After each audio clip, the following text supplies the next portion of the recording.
reporting on the games you love by people who love to game. The MMO Reporter Network.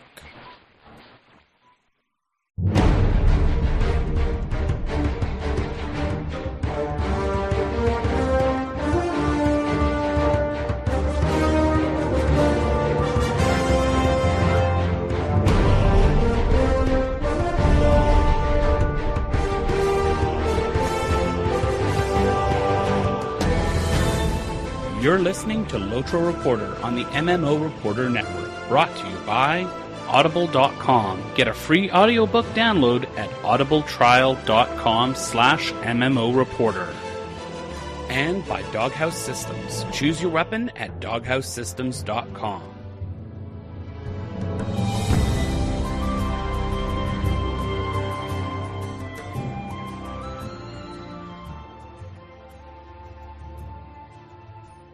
Welcome to LOTRO Reporter, episode 225. I am all by myself this evening, just myself in the chat room, because Leonor's moving, and he isn't available this week. But there was so much stuff that happened over the last week that I wanted to be sure and talk about some of it. We had kind of an announcement and some exciting stuff we're going to talk about here shortly. Some of the things I've been doing in game this week. The first thing I did was attend the kin party of the Leonor's kin on Brandywine. We had a great time. Leonor got auctioned off for 40 gold. I think they're going to send him out in the moors to be war bait or something. I've also been working on my virtues. I found a really good reference for that I'll talk about in the Did You Know. My virtues on my Brandywine character are about 4 on the ones that I'm leveling up. And so we're moving along on that. I'm not quite as fast as Rorg, which will be the third person in our 3-mans that we're going to be running. He hit 18 on all of his, he said, in the chat room, and I am just the measly 4. I seem to be doing okay. We did run a test run to see how we did, and we were absolutely stromped the tier 3 that we were trying. So I think we did pretty good. So that's what I have been doing in game.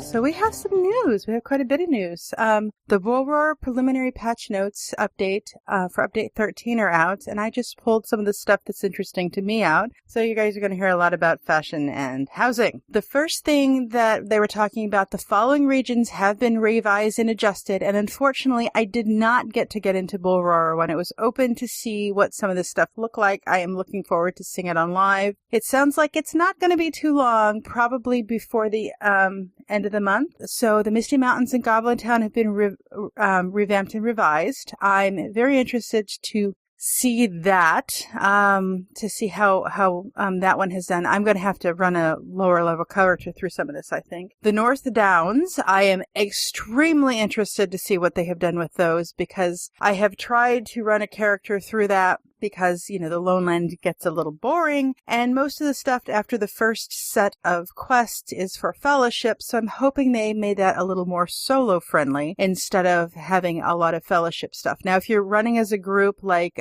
Golden Star does with her Dumbs, great place to run, but if you're trying to do that solo on level, not going to happen. And the Troll Shaws, I am very, very interested to see how they've done the Troll Shaws. I am just hoping that they put some more stable routes in. That would probably fix a lot of the problems that I had with the Troll Shaws. It was so far apart to get anywhere, and I was running through doing epic books a couple weeks ago, and I was still, even with not having to kill everything as I ran through, having a hard time finding where I needed to go. Here's another kind of exciting thing that's coming up, more level scaling and free player access. So free to play and premium players may now take their freeps to the Enton Moors by purchasing a temporary Moors pass from the stable master using Mithril coins. I don't know how long or how many Mithril coins it is, but I do know that the coins is for 6 hours and it does stack. Fredulous in the chat room is saying that there aren't any new stable routes in the Troll Shaws yet, which makes me sad. So the free peoples may now enter the Enton Moors at level 20 and have their characters scaled up to level cap, which is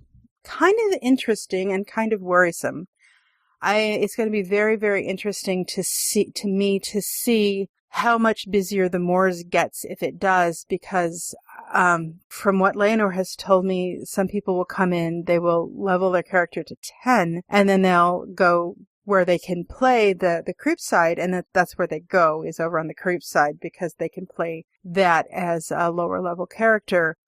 And do PvMP. So I'm very interested to see how that works, and as well as how the scaling up of gear and such work. It's going to be interesting, to see if everybody's Warg and Spiderbait, or if they're going to be worth, it's going to be worth going out there. And the mail update. So the in-game mail sent to you by players on your ignore list will now be returned to sender along with any attached money or items. I guess I haven't gotten any mail from people on my ignore list to know that they would send that to me. You can attach up to 10 items or stacks of items in your mail, so we can send somebody 10 stacks of rotten apples if you wish to. I know somebody who's probably going to be getting 10 stacks of rotten apples. VIP players may now open their mail directly from the notification icon wherever they are on the landscape. Now, chat room, I have a question for you, for those of you who check this out on Bullroar. Can you remove the attached items while on the landscape, or only open and read your mail? I know some places allow you to read it, but you have to go to a mailbox to pick up the items. And while we're waiting for that answer, because there's a bit of a lag, we'll talk about the next item, which is certain items purchased in the LOTRO store may now be emailed to others for a small mithril coin fee. I wonder what small is. 1 or 2, because 5 or 6, it would have to be something really, really good to mail. Okay, Fredless has answered my question. Yes, you can take, open, read, and take the attachments, and even send mail from the landscape. That is awesome, because there have been many times when I've wanted to send stuff to an alt, things like that. 2 mithril coins per item, so that's not too expensive. I mean, it'd be nicer if it was 1 or actual in-game gold, but we know that's not going to happen. And the other thing that I found interesting, there were some slight character model adjustments, which I find kind of interesting, because until a couple weeks ago, Sapien says we weren't going to change character models. They didn't change them a lot. The Hobbit lasses look like they missed a few pies. The elves, the skinny elf ladies' rears got a little bigger. The hip area is a little thicker, I think. And then there's a little bit of a change to some of the Hobbit male. Their pies moved up their chest a bit, as near as I can tell. Yeah, I do agree, Corral, that the Hobbits are the biggest changes that I saw. There's some pretty big changes to that. I did see that the dwarves had changed a little bit. I was wondering if they still have the same run, when they run. That's the biggest thing that bothers me with a dwarf. I can't play them because I'm sorry to the dwarf players.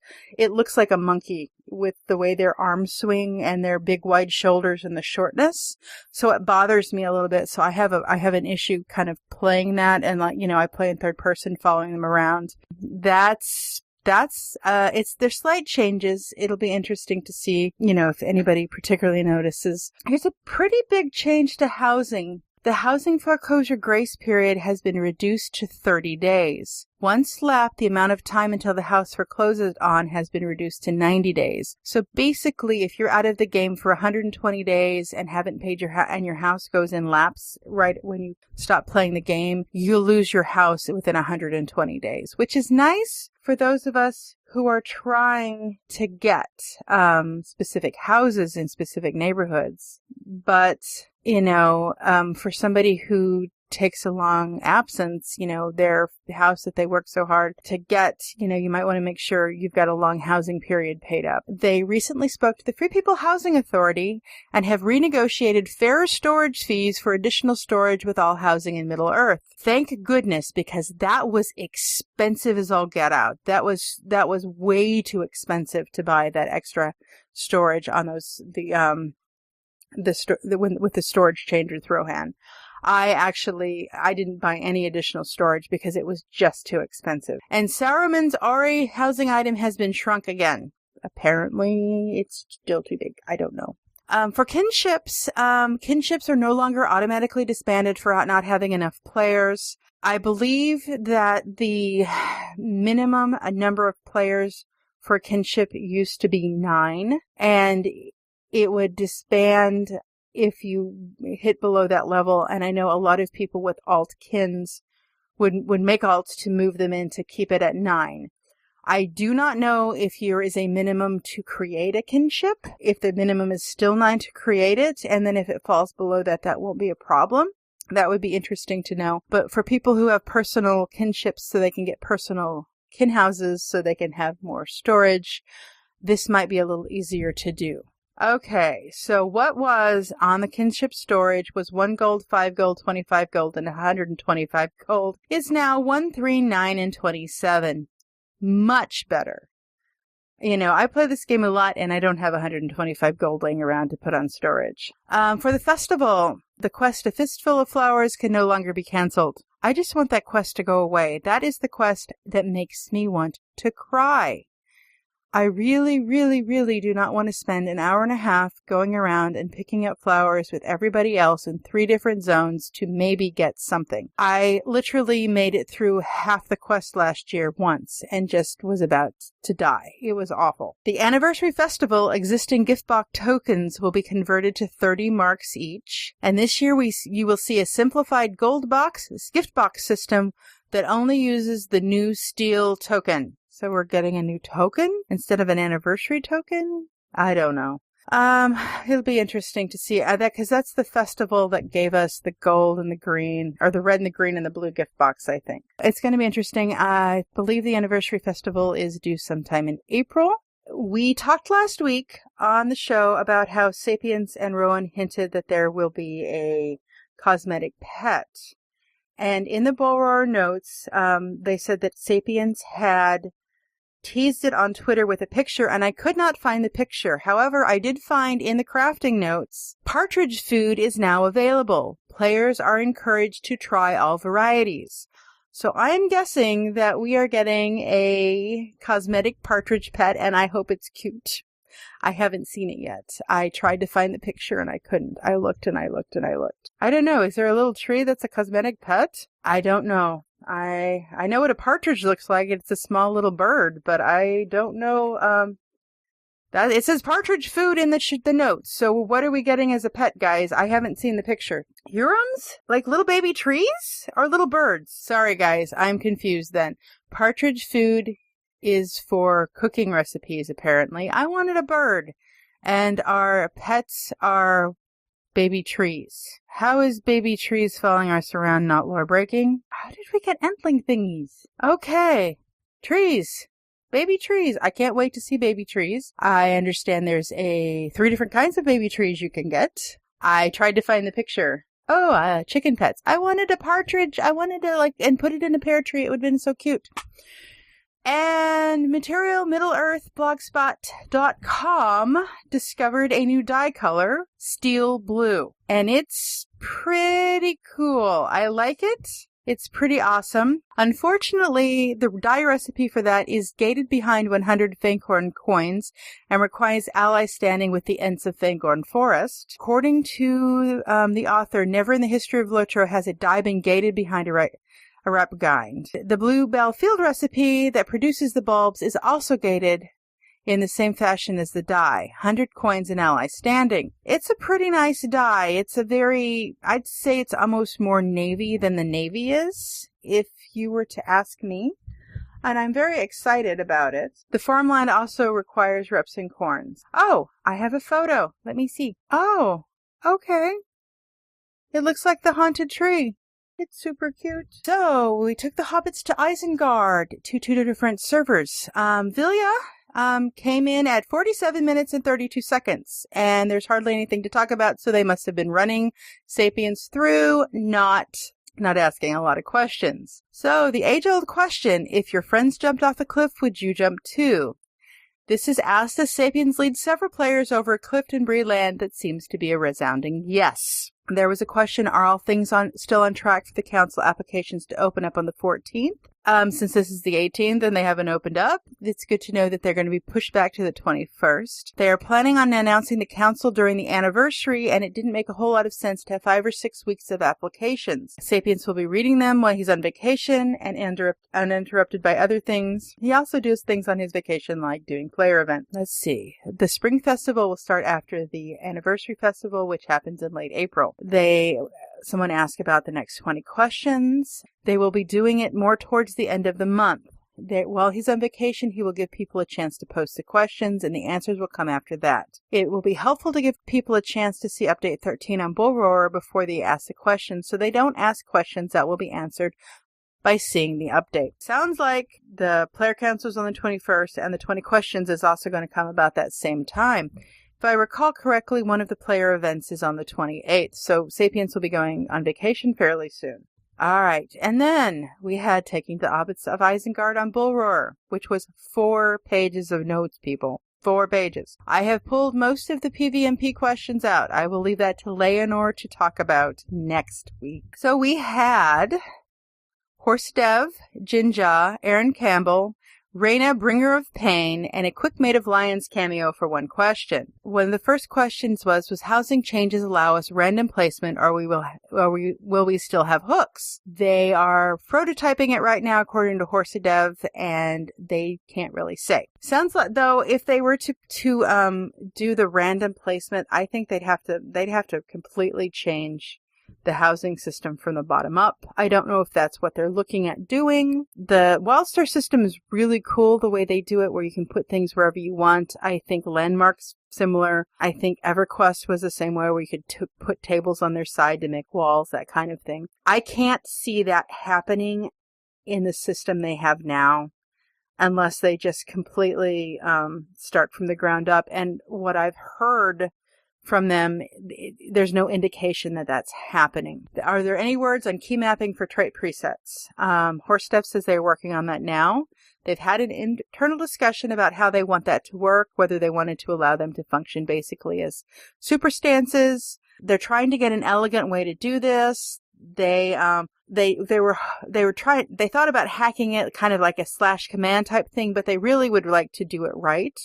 So they're thinking a little more on that. And then back to another housing question, since they had Horsedev.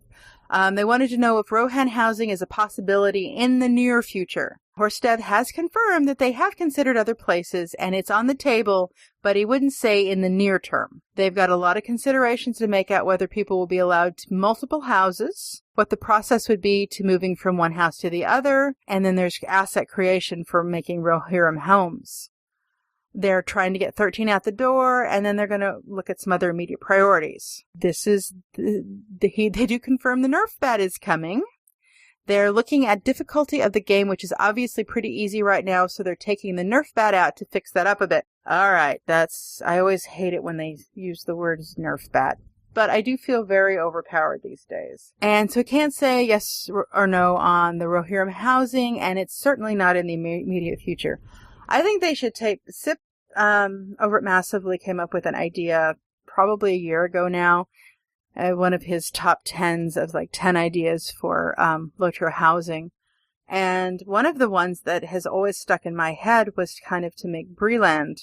You kind of go into a door and there's an apartment building kind of home that you could have. Of course, you probably wouldn't have a yard, but you might have some kind of small garden that you could put things in. But that would be cool. That's kind of what stuck with me. It would be kind of a in-town kind of instance where you could go and have a little neighborhood there in Bree itself. The first agers, they asked if they were going to be in 13 or 13.1. They said they were putting them in the Borer build on Monday, so they should be ready for 13. They are looking at dropping them in Tier 3 skirmishes and some of the classic instances, and then potentially as Platinum drops in Big Battle. So there will be several places to get the first agers, which is nice. I don't recall ever getting a chance to get a first ager. What about having multiple characters on one account on the same server having more than one house? Horsedev says that's part of the complication with having housing in different regions, and will people have to foreclose on their house in one region to move to the other, and what would that look like? They're hoping to come up with some seamless way of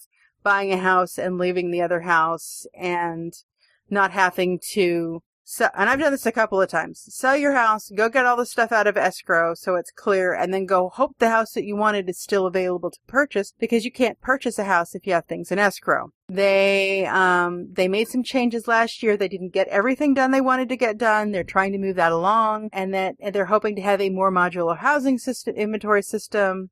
So they're working slowly, it sounds like, to get there. Of course, somebody asked if there are any plans to make the third trait slot configuration free, which would be nice because we have 3 trait trees and 2 free slots. And then the third slot you can buy with mithril coins. There is no plan to do that currently, but that doesn't mean that it's not in the cards in the future. But I don't think they're going to do that. There was a question about any changes or fixes for the minstrel. He didn't particularly answer that question, but what he did say is there aren't any specific major changes coming to any classes. So, Cappies who are unhappy, I'm sorry. It sounds like you're going to continue to be unhappy for a bit. They are trying to sort out some issues under the hood with classes in general and how their primary stats contribute to their secondary stats and how mitigations factors in. Stuff they need to clear up before they can nitpick the individual classes. So things aren't going to change for a bit, doesn't sound like. They are trying, that was Jinja. Horstev says they are trying to do fixes here and there. They do read the forums thoroughly, for better and for worse, and they are constantly trying to make fixes. And then they do assign them, but they are definitely looking at the difficulty of the game, stat contributions, and trying to build in the challenge across the board. So, your individual class may not be changed much, but they're trying to change some stuff across the board. Is it true that free-to-play players will be able to go into the moors, and can you tell us how it works and when they can go and what level? As I said in the previous show notes, go to the Stable Master.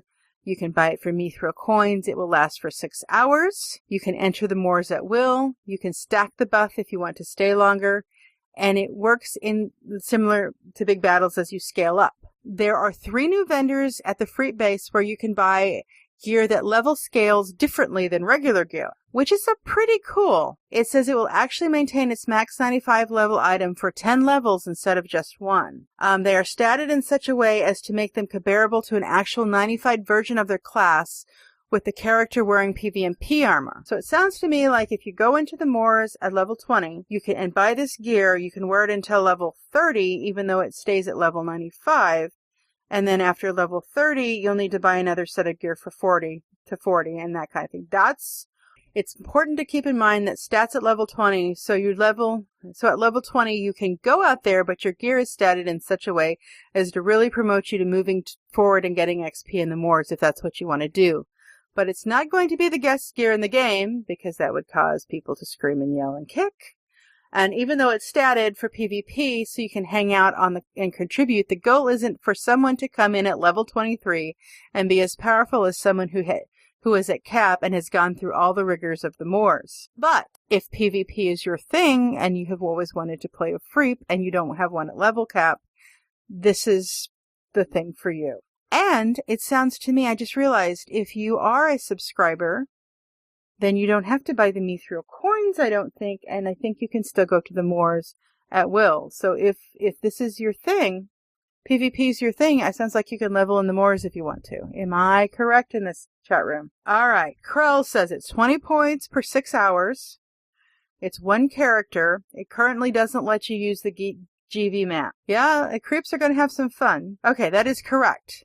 If you are a subscriber and you do not have a level cap character, you do not have to level cap them to get them in the moors anymore, but you would still probably be work bait. Jinja says, in regards to this, he's the moors, lower level in the moors.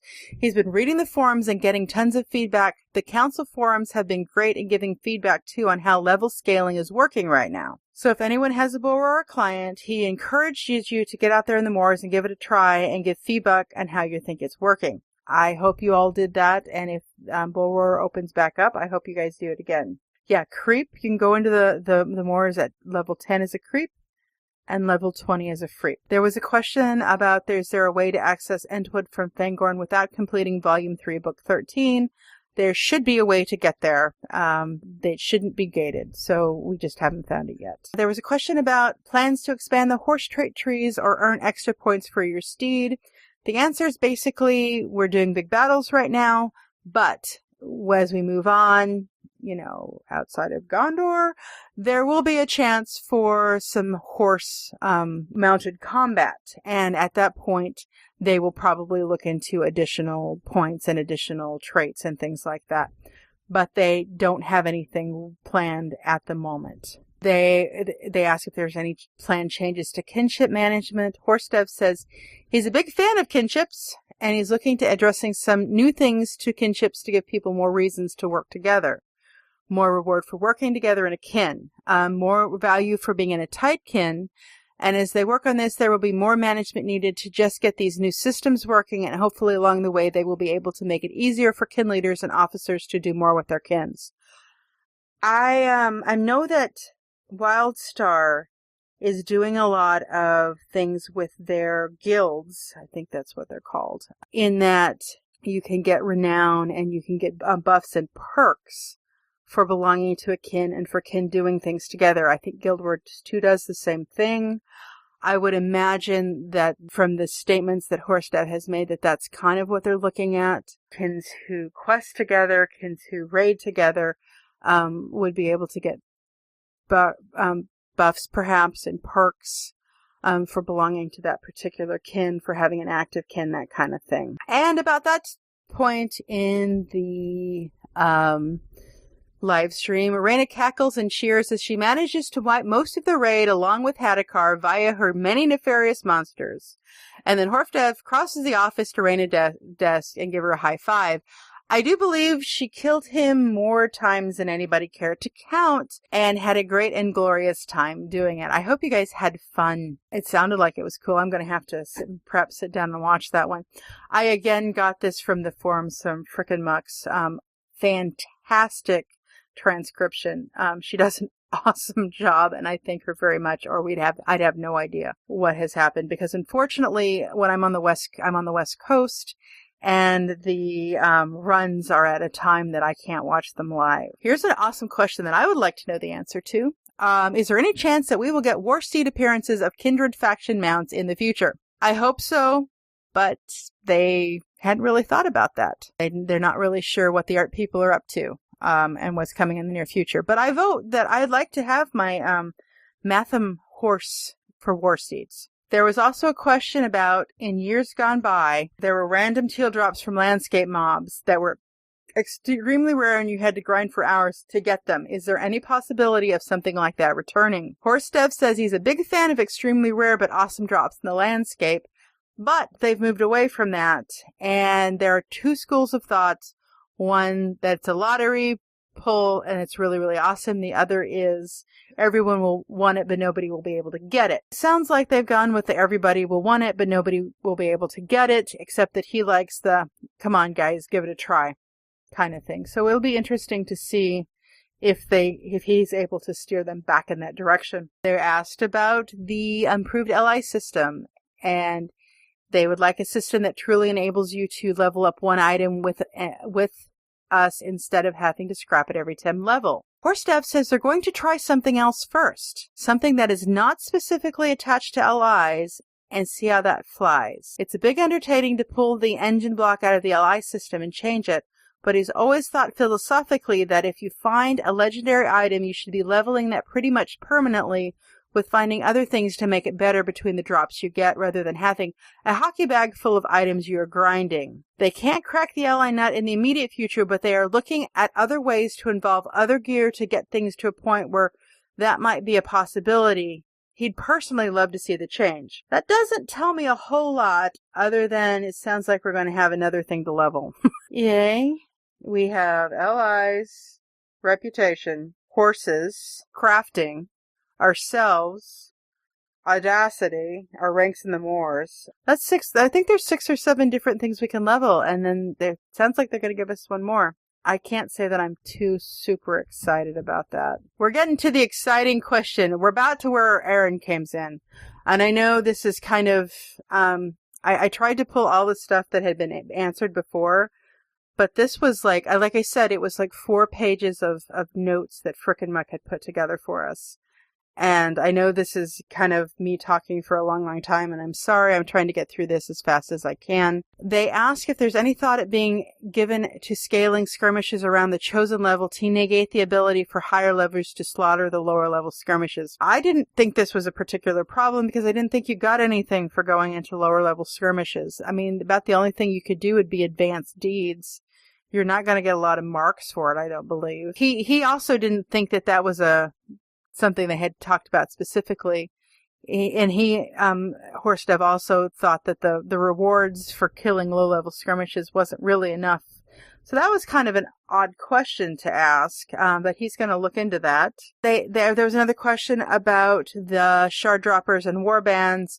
Horstev says he loves that kind of thing. He's hoping that he says they're getting at the point in the timeline where bigger threats are moving into areas where they didn't go before, so it makes sense to do stuff like the shard droppers and the war bands. He thinks it's more of a possibility in the future. Then there was a question, and this is a good question because I've never really understood it either. So what are the item level numbers on equipment used for, and is this a future development thing? Horstev says the item level gives them a way of differentiating the potency of an item when compared to another item. For example, if you're in level 85 and can wield an item that is in the low hundreds, there may be many items in that range for you to wield. This gives you another way to compare them to decide which will be better for you. Item level tells you how much juice the devs put into a particular item. It's not a future development thing so much as it is another way of differentiating items. As a part of getting the difficulty level on track, they need a broader variety of items available that simple equip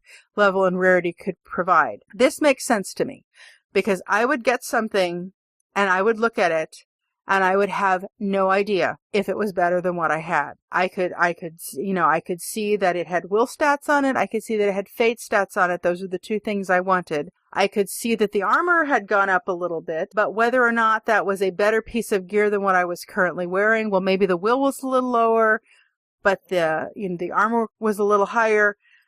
This actually is very helpful to me to see what's quote unquote better. I'll still look to make sure it's got the stats I want as a mini on it.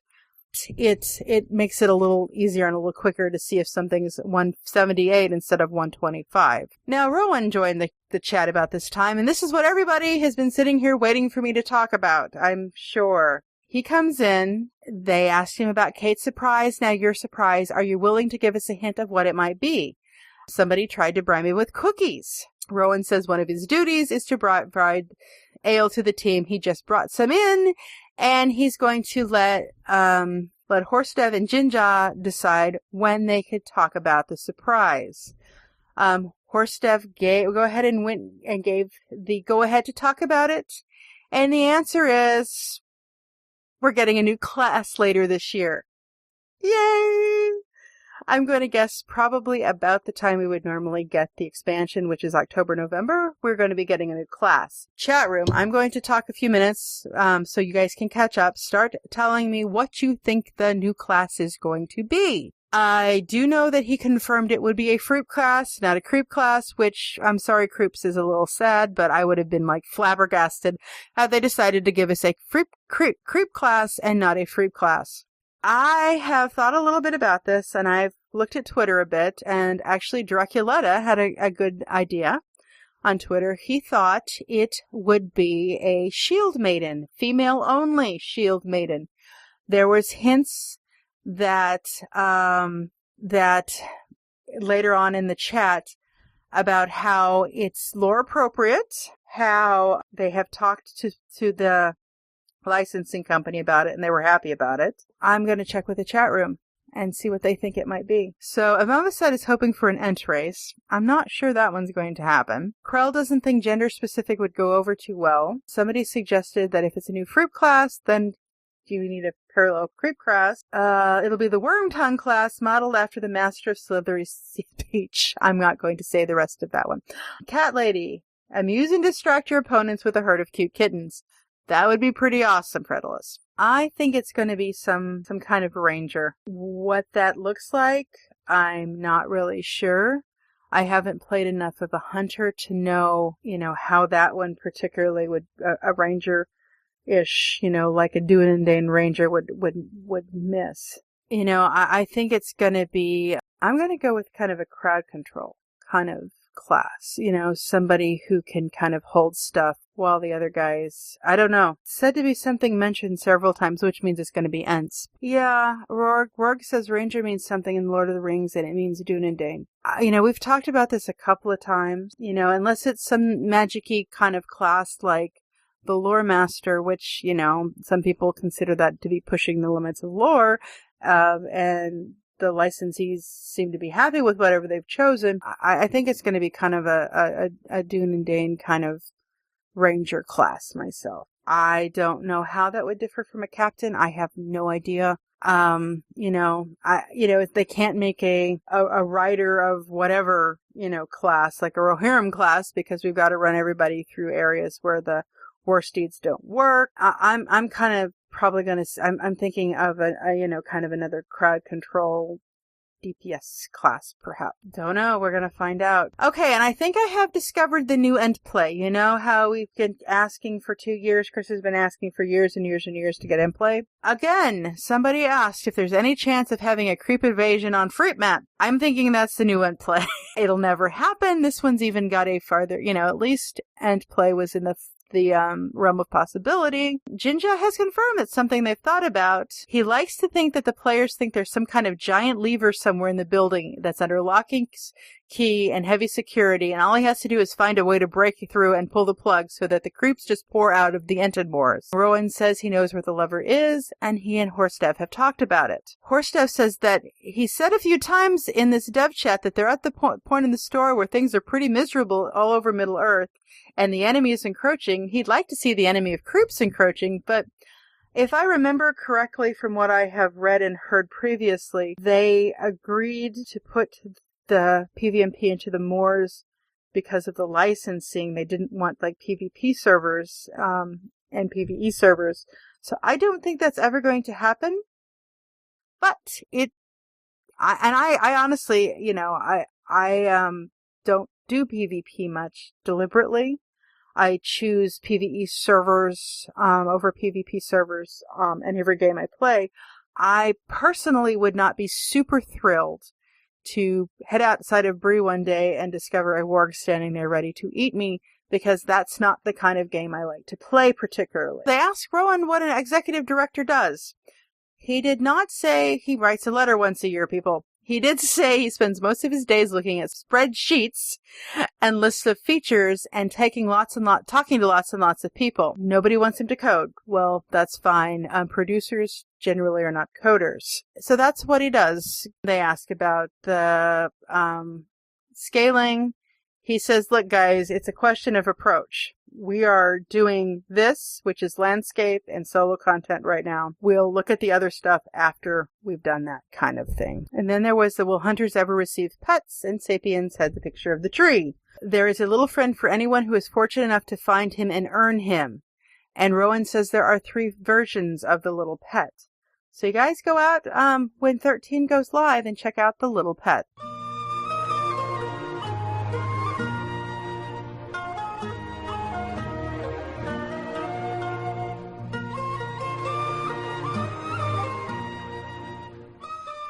Today's Did You Know? And yes, I know we'll be talking about the source in community in a second. Tales of Arda, I just discovered her deed maps, which are fantastic. She's taken the maps, she's listed the deeds, she's put them numbered on the areas where you can find the different mobs that you need. She did a fantastic job. I just ran across this because, as I said, I'm trying to level my virtues, and since MMO Morsel is no more, they haven't been updated in a couple years, and they quit paying for the hosting. So that's not available any longer. And I even did check the Wayback Machine, and the virtues list thing doesn't work.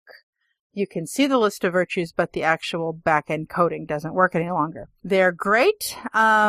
They show you where to find things, where they are in the map, where they're in relation to stuff. It's pretty awesome. And I'm very, very thankful to have that. There's a link in the show note. It's toarta.com/guide/deed-location-maps. Tales of Arda has all kinds of cool stuff up there. All the cosmetics. There's a deed completion list for the completionists, that kind of thing. Please do go check it out.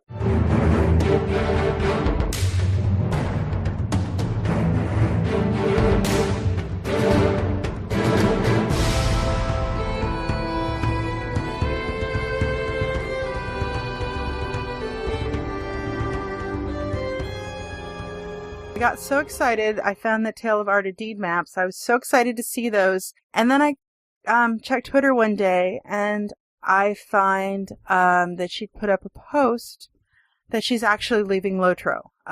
There were some reasons that she's leaving LOTRO.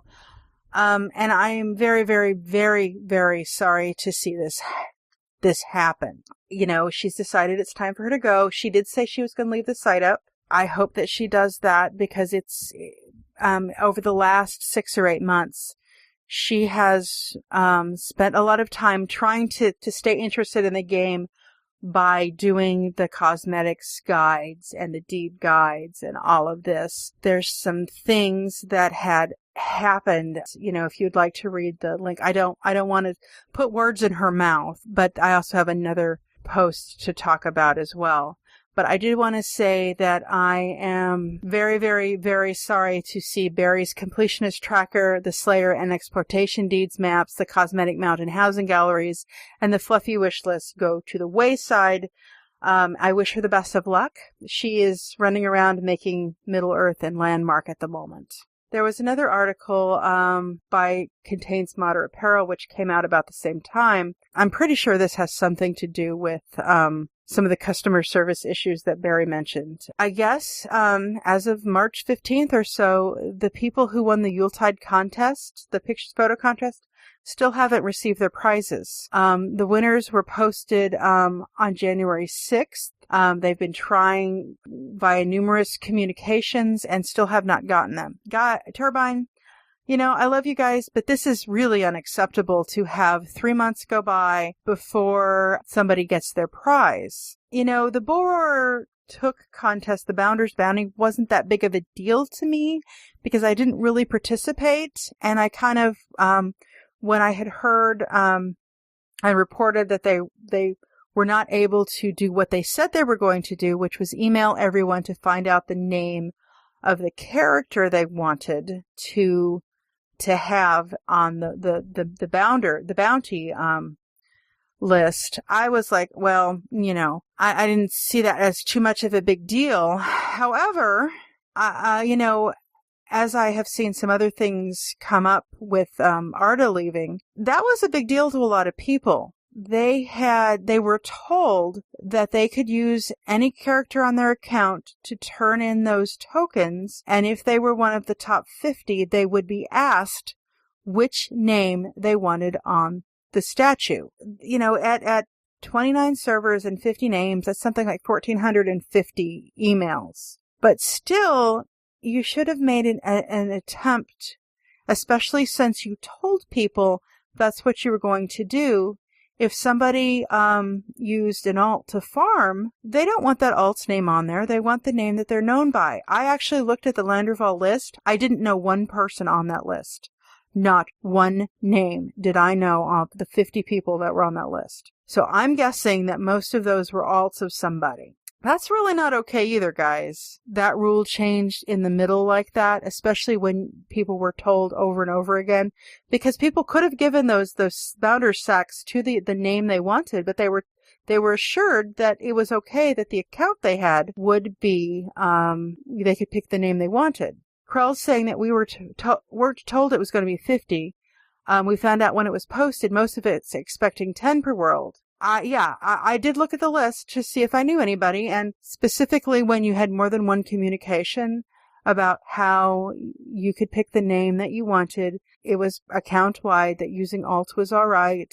If it was too many, I mean, I don't think they promised us 50 names. I think they promised us a list. They could have pared it down. They could have, you know, I can send out 1,450 emails in Outlook fairly quickly, you know. and you can set up filters for follow-up. I mean, it's doable. And if somebody didn't respond within a time limit, then you just use the name that they had on the character. If you're looking for a new PC, then check out doghousesystems.com and use the coupon code MMOReporter to double your RAM. You can also check out audibletrial.com/MMOReporter. So again, I'll get a 1-month free trial with Audible, and you can listen to some pretty cool audiobooks. If you'd like to get a hold of us, tell me how much you hated listening to me for 45 minutes or whatever. You can email us at lotro.reporter@gmail.com. You can send us a message on Twitter at LOTRO Reporter.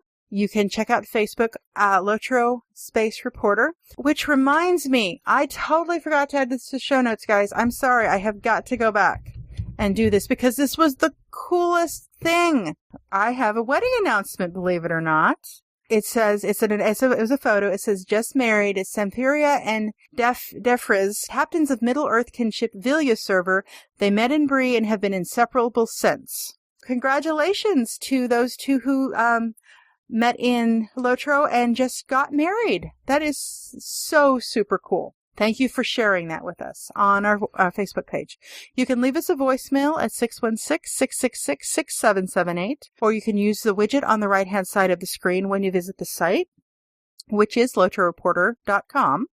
You can also check us out on YouTube at www.youtube.com/user/MMOReporterNetwork. Be sure to follow us on Twitch at twitch.tv/MMOReporter. So, go live. We will be doing that more often. We'll be doing the 3-mans, streaming some other games as they come up. I have been thinking about, streaming Virtue Grinds and talking to you guys. I don't know. We'll figure it out. You can follow me on Twitter at the Cari Mac, and you can follow Leonor at Leonor. He should be back next week. I will not be on next week because next Tuesday is my birthday and I am taking the whole week off. He has a special guest. I will not spoil his surprise, but you guys will love it. So I want to thank you all very much for listening. And of course, we hope to see you in game.